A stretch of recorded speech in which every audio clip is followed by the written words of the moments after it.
Bonjour, bienvenue dans le podcast Voix de l'EDI, les entretiens de l'AFMD. Ici, on parle lutte contre les discriminations, égalité, équité, diversité et inclusion au travail. Je suis Chloé et aujourd'hui nous allons parler de pourquoi la notion de vivre ensemble au travail ne va pas de soi. Pour ça, on reçoit Nabil Ouali. Bonjour Nabil. Pour commencer, est-ce que vous pouvez vous présenter ? Bonjour, je suis Nabil Ouali, je suis philosophe et consultant en diversité et inclusion.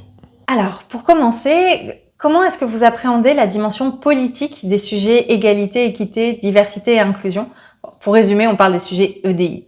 De plusieurs manières. En fait, la première, c'est que tout est politique. Donc évidemment, il y a une dimension politique au secteur de l'EDI, donc ce qu'on appelle l'équité, diversité, inclusion, la lutte contre les discriminations. Mais plus spécifiquement parce que la politique, ou le politique plutôt, c'est ce qui s'intéresse à la façon dont les êtres humains s'organisent, ou organisent la société, ou organisent leurs interactions, leurs rapports, etc., leurs relations. Et donc à partir du moment où on s'intéresse à la manière dont ces relations touchent à ce qu'on va appeler la discrimination ou les processus de dynamique sociale, forcément on parle de politique.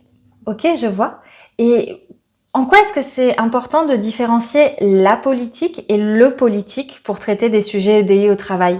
La distinction que je fais entre la politique et le politique, c'est une distinction un peu sémantique. La politique, c'est un petit peu la façon dont la société s'organise à travers notamment des systèmes de représentation, des systèmes de pouvoir. Le politique, c'est vraiment fondamentalement comment les êtres humains s'organisent dans les faits, entre guillemets, sur le terrain, comme on peut dire. Pour le dire très grossièrement, la politique, c'est un petit peu ce que vous voyez à la télé, c'est les lois qui sont votées, ce sont les débats politiques, etc. Le politique, c'est à peu près toutes les interactions humaines qui touchent à la façon dont les êtres humains, encore une fois, s'organisent. Ça peut être pour comment ils s'organisent pour aller faire les courses ou comment ils s'organisent pour voter. À partir du moment où on parle de dynamique sociale, notamment, la question politique, elle est fondamentale. À partir du moment, par exemple, où on parle de discrimination, par exemple, ou en tout cas de sujets d'égalité ou d'inclusion, forcément, on touche en fait à la manière dont les êtres humains interagissent. Et si on touche à la manière dont les êtres humains interagissent, il faut comprendre que ça repose sur un nombre d'éléments qui sont assez variés, comme où est l'autorité, qui a le pouvoir, qu'est-ce qu'on a le droit de faire, qu'est-ce qu'on estime avoir le droit de faire, parce qu'il y a le droit et puis il y a ce qu'on appelle le légal et le moral, il y a ce qui est accepté socialement, et donc il y a des comportements qui vont être validés par la loi ou par la société, par les normes en fait, les normes sociales et politiques mises en place, et puis il y a des comportements qui vont pas être normalisés, mais qui vont quand même être proposés et qui vont être plus ou moins valorisés ou pas selon le cas. Pour donner un exemple très concret, il y a quelques années, il y avait des discours qui étaient plus difficiles d'avoir dans le milieu d'entreprise, notamment au travail, parce que ces discours n'étaient pas considérés comme acceptables socialement. Et peut-être que ces discours aujourd'hui le sont davantage. Ou à l'inverse, il y avait des discours comme par exemple des discours misogynes qui étaient extrêmement banals, extrêmement normaux dans le monde de l'entreprise ou quelque environnement social que ce soit. Et aujourd'hui, c'est un peu plus difficile parce que ce sont des comportements qui sont moins valorisés socialement. Et d'après vous, comment est-ce que la notion de valeur s'intègre en termes éthiques dans les organisations du travail ? La question des valeurs en éthique, elle est fondamentale parce que la discipline qui s'intéresse aux valeurs, c'est ce qu'on appelle l'axiologie. Et l'axiologie, c'est une des sous-disciplines majeures de ce qu'on appelle l'éthique ou la philosophie morale. Et les valeurs, c'est un petit peu ce qui permet de donner le là de qu'est-ce qui est acceptable ou non dans une société ou qu'est-ce qui est reconnu. Les valeurs, c'est ce par quoi on apparaît comme digne dans un groupe social. D'accord ? Mes valeurs, c'est en gros ce qui me permet d'accéder à un statut de dignité parce qu'on estime que je corresponds à l'idée de ce qu'on se fait, de qu'est-ce que c'est qu'une bonne personne, qu'est-ce que c'est qu'une bonne vie, une bonne existence, qu'est-ce qu'on estime être souhaitable, etc., etc. Et donc, la question des valeurs, elle est fondamentale parce que c'est ce qui permet de faire de la cohésion, déjà, dans un groupe social, et notamment que ce soit à l'échelle de la société tout entière, ou à l'échelle d'un groupe d'amis, ou à l'échelle d'un environnement de travail, d'un ensemble de collègues. Et donc, c'est quelque chose autour duquel on peut se rejoindre, en fait. Ce qu'on appelle les valeurs, c'est aussi ce qu'on appelle les vertus en philosophie morale. C'est ce qui permet d'harmoniser les comportements à travers les normes. C'est une façon un peu plus sympa de dire quelles sont les normes, en fait. D'accord. Donc, une fois qu'on a dit ça, comment on garantit que ces valeurs, elles ne soient pas instrumentalisées ? Alors, ce qui est compliqué avec la question des valeurs, c'est que à peu près tout et n'importe quoi peut être une valeur. En fait, concrètement, alors quand on parle de valeurs ou de vertus, on imagine le courage, d'ailleurs valeur, valeureux, courage, l'honnêteté, la bienveillance, on pense à la gentillesse, on pense à la justice, ce genre de choses. Donc on a en général une acception communément admise de ce que sont les valeurs. Si on prend un pays par exemple comme la France, quand on parle de valeurs, souvent on parle à liberté, égalité, fraternité. Et effectivement, ce sont des concepts qu'on n'a pas l'habitude de manipuler concrètement. Quand vous dites liberté, égalité, fraternité, c'est la devise républicaine, ce sont les valeurs du coup qui nous permettent de faire corps, de faire société en France. En réalité, quand on demande à des gens, n'importe qui, de définir ces valeurs, ces gens n'auront pas du tout les mêmes définitions. C'est lié à plusieurs choses. D'abord, effectivement, la raison pour laquelle les valeurs peuvent être instrumentalisées, comme j'ai dit, c'est que n'importe quoi peut être une valeur. Ce qui compte, c'est pas tellement est-ce que quelque chose est une valeur à la base, mais plutôt comme c'est ce qu'on observe quand on fait de l'éthique dite descriptive. On observe les comportements dans une société et on regarde ce qui est valorisé. Par exemple, depuis un certain nombre d'années, dans les discours politiques, on entend beaucoup parler de la valeur travail. Le fait que le travail soit une valeur, c'est absolument pas quelque chose qui va de soi. C'est quelque chose qui a été proposé, qui a été valorisé, et donc c'est devenu une valeur communément admise dans la société. Mais ça veut dire que dans une société où sont valorisés des comportements peut-être inacceptables, en tout cas des comportements qu'on pourrait objectivement considérer comme malveillants, ça peut devenir une valeur. À partir du moment où c'est quelque chose qui renvoie encore une fois à l'idée de on est digne d'appartenir au groupe, on est digne de faire partie de la société. Si je sais pas, si par exemple on part du principe que demain une majorité de la population estime qu'il est ok, par exemple, de commettre des atrocités, et bien dans ce cas, ça sera accepté socialement et on pourra dire que le comportement qu'il y a derrière est valable, en tout cas c'est une valeur aux yeux du groupe.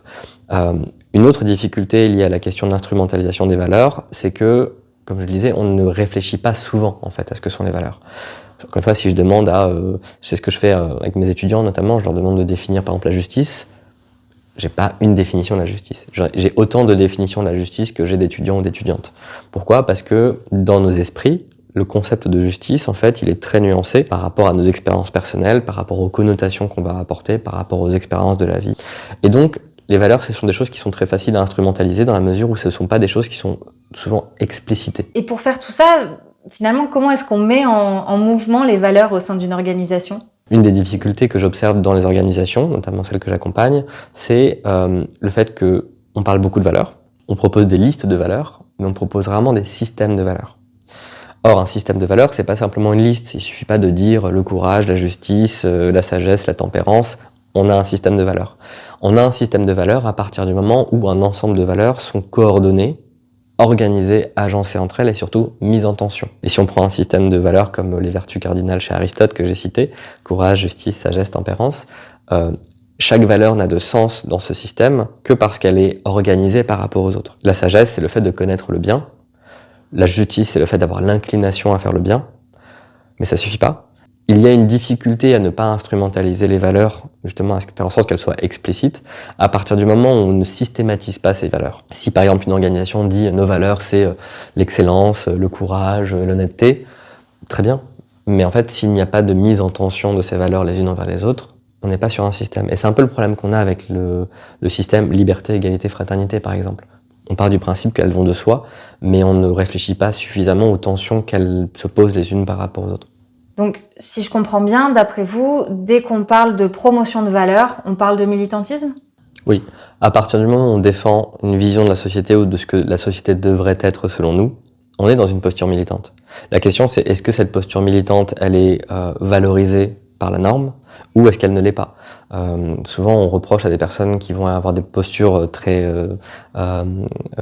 très actives, très passionnées même parfois, pour promouvoir certaines valeurs, promouvoir de la justice sociale ou promouvoir en fait des modèles de société. On va dire de ces personnes qu'elles sont militantes, mais elles sont pas plus militantes que les personnes qui ne le font pas. Simplement, elles défendent un autre modèle de société. Les personnes qui ne sont pas qualifiées de militantes, ce sont les personnes qui sont OK avec le statu quo, ou qui sont OK avec les normes mises en place, ou en tout cas avec la société telle qu'elle apparaît, ou qu'elle leur apparaît. Donc non, tout le monde est militant. On milite tous et toutes pour une certaine vision de la société, seulement certaines personnes le font à contre-courant de la norme, tandis que d'autres s'inscrivent dedans. Et pourquoi est-ce qu'être perçu comme militant ou militante, ça peut desservir les responsables DI ?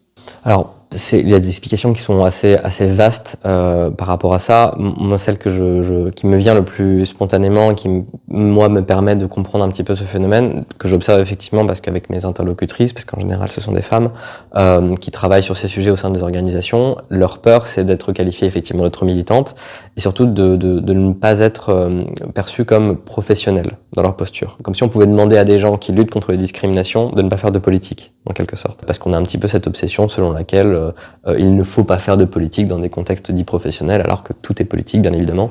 Quand vous êtes directeur ou directrice des ressources humaines et que vous décidez d'utiliser telle posture ou telle technique de recrutement plutôt qu'une autre, bien évidemment que c'est politique. Vous travaillez à la façon dont vous vous organisez par rapport à ce que vous voulez que l'entreprise soit, etc., etc. L'une des difficultés, c'est que on est un petit peu obsédé par la notion de consensus. La démocratie, c'est un système qui valorise le consensus. Et puisqu'on valorise le consensus, plus une posture va être consensuelle et plus elle va être facilement acceptée, en tout cas elle va être valorisée par la société. Ce qui pose problème, parce que la démocratie, par définition, par essence, c'est quelque chose qui apporte, en tout cas qui prétend à la pluralité.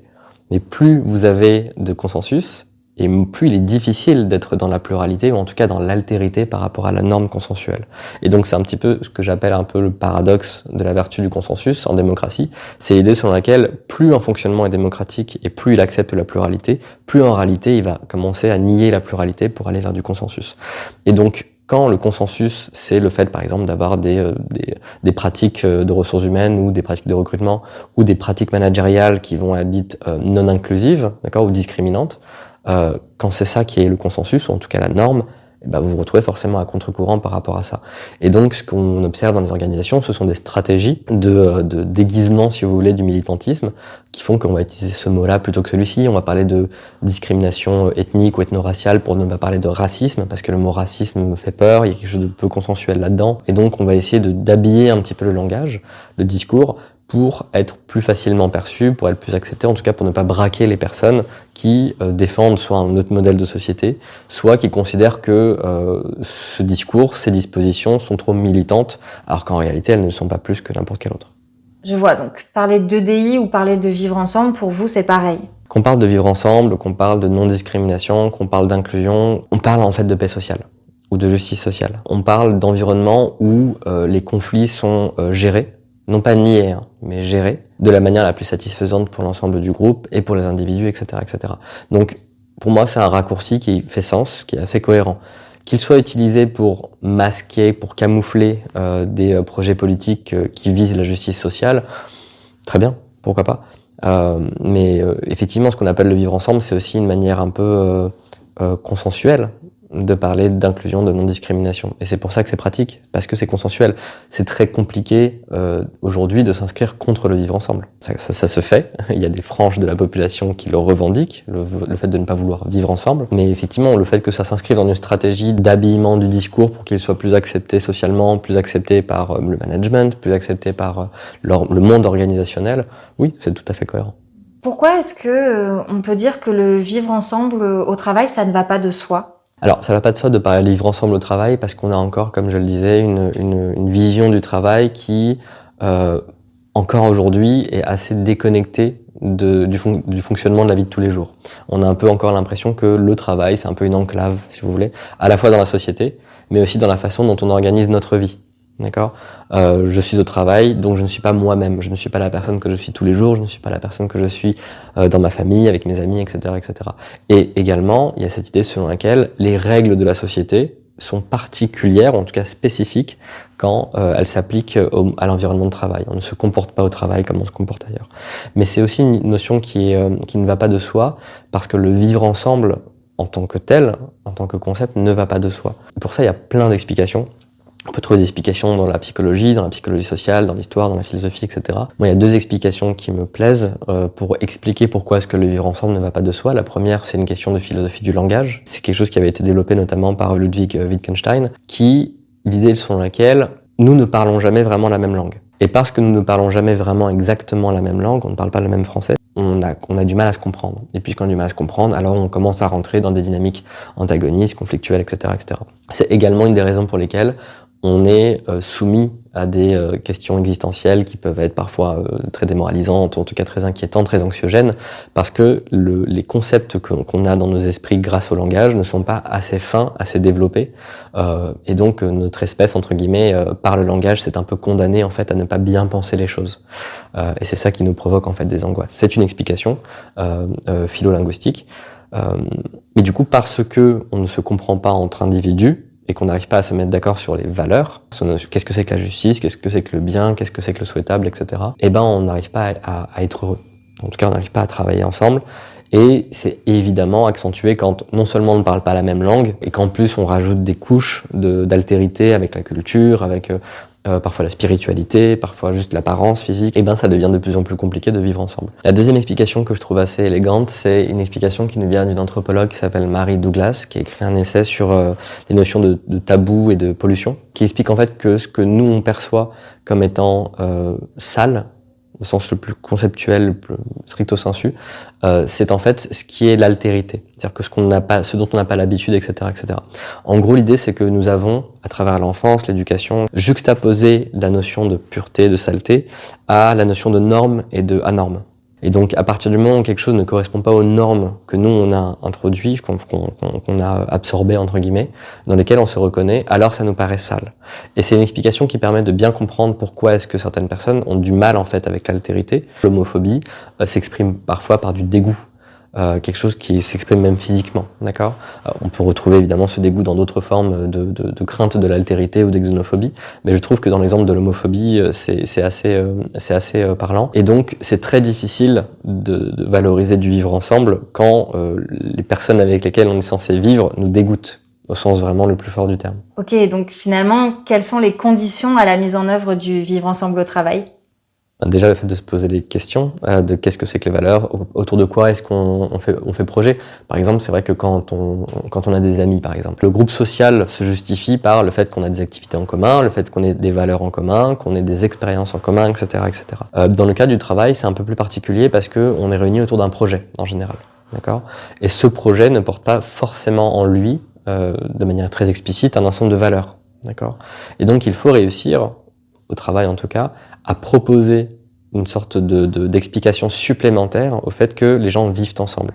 On ne peut pas simplement dire aux gens, vous êtes là parce que vous avez un projet en commun qui est le projet de l'entreprise ou de l'organisation. Et donc, parce que c'est pas forcément suffisant pour les gens, en tout cas pour tout le monde, on essaye de juxtaposer des explications, voilà. Donc on essaie de faire ce qu'on appelle du team building, on essaie de faire en sorte que les gens se retrouvent autour de valeurs, on essaie de créer des moments d'informalité pour faire communauté, donc des repas, des petits déj, etc., etc. Donc effectivement, il y a la question des valeurs, comment est-ce qu'on va créer des valeurs et vivre, en tout cas valoriser des choses en commun. Mais il y a également la question est-ce qu'on est capable de se parler correctement, est-ce qu'on est capable de gérer éventuellement nos désaccords, nos inimitiés, etc., etc. Parce que une des difficultés qu'il y a dans des environnements qui sont très codifiés, comme ce qui est souvent le cas au travail, c'est le fait de correspondre très rapidement à la norme. D'accord ? On essaie très vite de correspondre à la norme parce que c'est ce qui va nous mettre en sécurité. Et donc, plus on va se sentir à l'aise et plus on va commencer à faire transparaître notre identité réelle. En tout cas, ce que j'appelle l'identité réelle, c'est le fait d'avoir des comportements, des inclinations, une façon de s'habiller, une façon de se vêtir, une façon de parler qui ne correspond pas forcément à la norme. Et donc, on va petit à petit, si ça se passe bien, révéler. Et donc on se révèle en fait au travail progressivement parce que ce sont des environnements qui sont très codifiés et où la norme est extrêmement valorisée. Mais ce sont des choses qui évoluent. Il y a encore quelques temps, ce qui était la norme, c'était d'avoir un costard-cravate ou un tailleur-talon. C'était des choses qui étaient le fait de ne pas avoir de tatouage en tout cas visible, le fait de ne pas avoir certaines coupes de cheveux, notamment les coupes afro, etc. Et donc ce qui va être aujourd'hui un peu plus une question de normes, ça va plutôt se retrouver dans les questions de langage. Qu'est-ce qu'on dit, de quoi on parle, de quelles actualités on parle, desquelles on commente, qu'on peut se dire. Et dans le moment qui est le nôtre, qu'est-ce qui se joue pour les sujets EDI d'après vous ? Ce qui se joue pour moi, c'est le fait de ne pas tomber dans ce qui va être confortable, c'est-à-dire le consensus. Puisque ce consensus est amené à évoluer et à se déplacer. Ce qui est consensuel, à partir du moment où c'est un consensus qui se dirige vers la valorisation, la défense, la promotion de la justice sociale, très bien. Quand il devient consensuel, par exemple, d'éviter certains sujets pour ne pas fâcher des acteurs, des groupes, etc., là, on peut commencer à avoir besoin justement du courage en tant que valeur. Il est très difficile, notamment pour des personnes qui ont peu de pouvoir social, ce qui est souvent le cas en fait des personnes qui s'occupent de l'EDI dans les organisations. Ce sont pas forcément des personnes qui ont plus de pouvoir en général. Ce sont des situations qui sont très difficiles parce que pour promouvoir la justice sociale dans les organisations, la lutte contre le sexisme, contre le racisme, contre les transphobies, pour la lutte contre les stigmatisations du handicap, c'est très compliqué à partir du moment où certaines de ces identités, en tout cas de ces formes de discrimination, ne tombe plus dans ce qu'on appelle le consensus. Pour le dire plus clairement, il faut être courageux. Aujourd'hui, on est à une sorte de moment un peu charnière d'un point de vue socio-historique où il n'est plus si évident de parler de vivre ensemble, il n'est plus si évident de dire que le racisme c'est pas bien, il n'est plus si évident de défendre la promotion des droits des femmes, et donc la tentation, c'est de se dire il faut être consensuel pour convaincre un maximum de personnes, etc., etc. Ça pose plusieurs problèmes. D'abord, c'est pas forcément le rôle des personnes qui s'occupent de l'EDI dans les organisations que d'être consensuel pour faire en sorte que les gens adhèrent. Ce sont des gens qui proposent des solutions, ce sont des gens qui proposent des aménagements, qui proposent des chantiers, des réflexions, des communications. Ce sont les personnes qui ont la compétence et qui ont le pouvoir sur ces enjeux-là. Et donc, il faut pouvoir les assumer, ce qui n'est pas évident, bien évidemment. Autre chose, le fait d'avoir des discours plus consensuels pour éventuellement attirer les gens, en tout cas les mettre dans une position confortable pour entendre parler de justice sociale, de lutte contre certaines discriminations, etc. C'est pas forcément, le métier de tout le monde. Ça, c'est le métier peut-être de certains des journalistes, peut-être d'enseignants, peut-être de consultants comme moi, etc., etc. Nous, ça va être notre travail justement de faire le pont avec des franges de la population qui sont peut-être un peu moins intéressées par ces questions, voire réfractaires. D'accord ? Et donc, la difficulté du moment présent, c'est de ne pas se laisser phagocyter, entre guillemets, la capacité à dire les choses et à exprimer nos idées au prétexte qu'elles seraient trop radicales ou trop militantes, etc., etc. En fait, pour le dire très simplement, c'est comment est-ce qu'on gère la fenêtre d'Overton.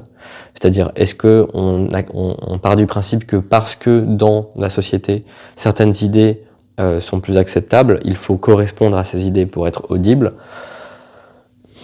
Ça marche pas très bien depuis 30 ans. Et du coup, je pense qu'il est très important que les personnes qui travaillent sur ces sujets assument, 1, d'avoir une posture politique, 2, d'avoir une posture militante, et 3, de faire bouger cette fenêtre en rendant ou en assumant l'acceptabilité de leur discours, sans se dire à chaque fois, si je dis ça, est-ce que ça va pas être trop perçu comme radical? Parce qu'en fait, on en est à un niveau où ce qui nous semble radical aujourd'hui, ou ce qui semble radical pour la société, c'est des choses qui devraient être, à mon sens, extrêmement banal, extrêmement consensuel. Le fait de dire que, par exemple, tout le monde mérite d'avoir accès à des droits, droit à la dignité, etc.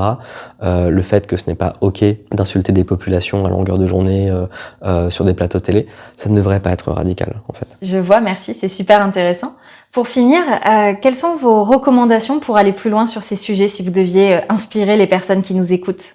Dans la lecture récente, il y a Elsa Dec-Marceau qui a écrit un essai qui s'appelle Faire justice, qui questionne en fait la manière dont nos organisations et notamment les groupes militants dits de gauche vont proposer des solutions plutôt idéologiquement à droite pour gérer des cas, par exemple, d'agression, de harcèlement, etc. Et donc c'est toute une réflexion sur comment est-ce que la justice restauratrice doit transformer en fait nos façons de penser, notamment la gestion de ce qui est considéré comme criminel, comme immoral, etc., etc. Donc c'est très intéressant. Sinon, effectivement, j'aimerais recommander de suivre les personnes qui font partie du collectif auquel j'appartiens, donc le collectif des RADIC, le collectif radical des acteurs et actrices de la diversité et de l'inclusion. Et ce sont des personnes du coup qui font du conseil, qui font de la formation, qui font de la sensibilisation, qui travaillent en fait sur les sujets de diversité et d'inclusion, mais en assumant une posture radicale, politique, pour rappeler que ce sont des sujets de justice sociale et que ce qu'on fait, nos métiers en fait, ont un intérêt militant, enfin une posture militante, qui vise à proposer d'autres façons de se comporter, d'autres façons de travailler, d'autres façons de faire société. Merci Nabil pour ce partage d'expertise, c'était un plaisir de vous avoir avec nous. Et vous qui nous écoutez, si vous avez aimé ce podcast, n'hésitez pas à vous abonner pour ne pas rater le prochain. À bientôt.